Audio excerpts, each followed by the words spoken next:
அப்படி என்று சொன்ன உடனே தன்னுடைய குலத்திலே பிறந்த நேசமற்றாள் என சொல்லக்கூடிய பெண்ணை அழகாக நாடறிய திருமணம் முடித்து அந்த நாட்டை வல்லரக்கனுக்கு பட்டம் சூட்டினார்கள். பட்டம் சூட்டியதோட வல்லரக்கன் நாட்டை ஆண்டு வரக்கூடிய சமயம் இவன் என்று அமர்ந்தாரோ அன்று முதல் 12 வருட காலம் மழை இல்லாமல் போனது. உடனே பார்த்தான் வல்லரக்கன் நாட்டில் உள்ள மக்களிடத்தில் ஏராளமான வரிகளை கொடுக்க முடியாத சித்தரசர்கள் வேண்டிய படைகளோடு வந்து இந்த வல்லரக்கனோடு போர் தொடுக்கிறாங்க.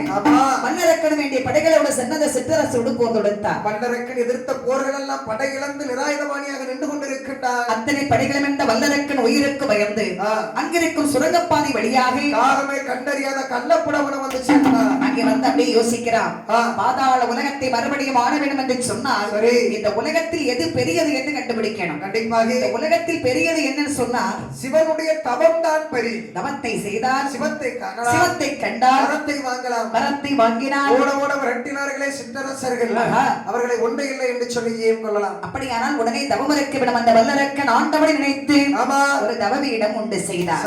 ஒரு காலை பூமியிலே ஒன்றினார், காலை மடித்து மேல் வைத்து எப்படி தவம் இருக்கிறார் பாருங்கள். தவம் இருக்கின்றார். ஓம் சங்கர மகாதேவ